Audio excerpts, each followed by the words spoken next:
From the start, I think I was fairly the same from the start, I didn't really change. And then when that happened, I was like, well, obviously I'm not going to be perceived very nicely. I'm making people cry.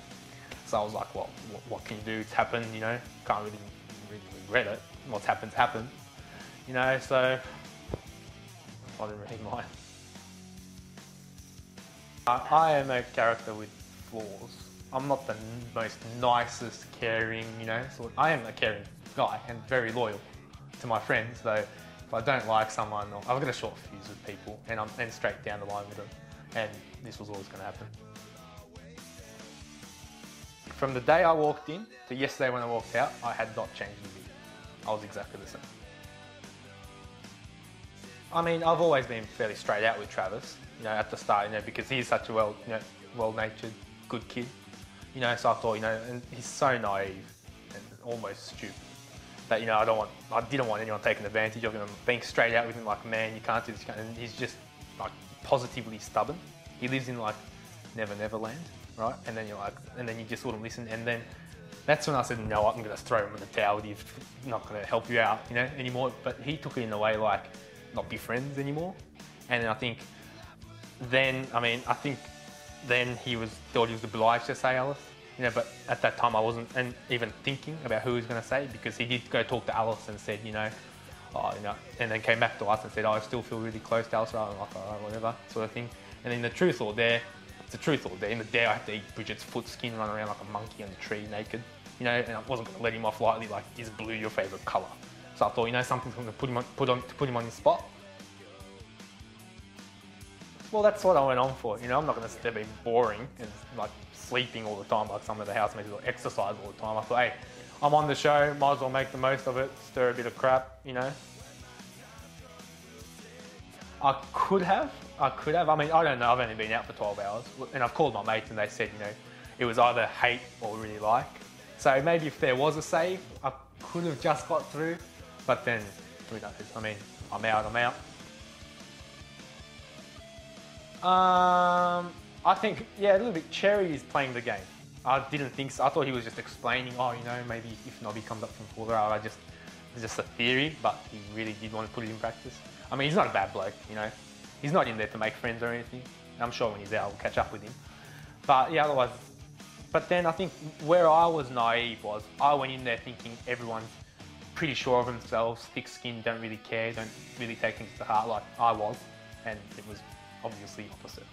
Like Alice, I thought, was a really thick-skinned, sure character, but she did have, instability, especially when she was nominated, by the housemates, and I didn't read into people that well in that sense. He isn't the strongest character in the house, obviously, but he's a great kid, He really did spend a lot of his time with me, I talked to him a lot. I just told him, don't stress as much, He's only 19. I mean, 2 years ago I wasn't as sure of myself as I was now. I was just as immature. But, he'll be fine, I think. See, I didn't see it like that at all. I thought they were just hanging out and I was just saying whatever, and they just kind of agreed. I knew from the start that, with my sort of personality, I thought I was going to be bang gone fairly soon, but then the combi segregated me, and then I was like, oh, maybe this is an advantage to the start, but then it was really doing my head in because I was segregated. But then at the same time, if I was allowed inside, people would be sleeping with one eye open, I'll be just doing their heads in, they won't be sleeping. You know what I mean? So, to an extent, but I'm pretty glad I spent 2 months in there. I never thought I could. Well, I wasn't really interested in anyone. I mean, sure, there were a couple of pretty people, this, that, but then, they had boyfriends and this and that, and they weren't really up for much. I mean, it would have been mad if I could shag in the house for a bit of a laugh. And my mates on the outside laughed a bit, but it doesn't really bother me.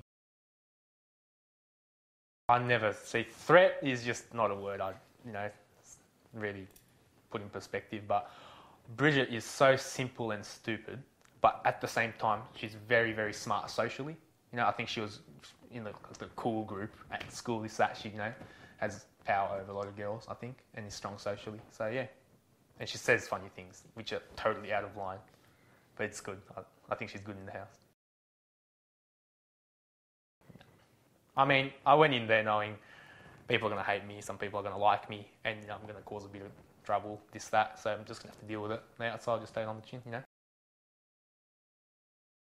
I've got a couple of favourite moments in the house. I mean, when Peter Powers came in and hypnotised me, that was so much fun. And I was so sceptic at the start, but then I think I got really hypnotised by him. That was one great moment. Second great moment was probably when Rihanna was leaving and Bridget goes, "Oh no, the 2-week curse." And I have never heard anything so out of line when someone was crying and devastated leaving, and I laughed so much. It was sad. Even when Terrence came out and started crying, Bridget's like, "At least you've got a wife, you weirdo." Like, she's so out of line, but hilarious. That I can live in a van for 2 months and I'm never going to go near a combi again. I mean, she put me on the spot. I can deal with it fine, if that's what she felt passionate about. Well, obviously, I'm not going to get a kids show on the ABC or be the next host on a bingo night at my local RSL. But whatever comes, I'll just take it as it goes. I've deferred uni for the whole year, right? I mean, and I don't have a part-time job now. So if something does come up, with the media, this, that, whatever, I'll make the most of it.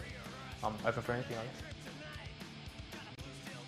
Of course, Saxon, who left after 2 weeks, I can't wait till catching up with him. Such a great bloke, Of course, Rory and Ben, Dave and Nate, pretty much all the guys. And I think Bridget says she wants to move to Melbourne as well. Even though we had arguments, we stayed in the house and pretty much gave it to each other. I think she knows that I like it, you know what I mean? So, and she said she's going to move to Melbourne, so I'll probably catch up with her then. Housemates, I had a great time in there. I hope I didn't really hurt or piss any of you guys off that much, and I hope to see you back on the outside and rock on. To the fans on the outside, hope you enjoyed watching me, and if you see me outside, just come say hi and just have a beer and rock on with me.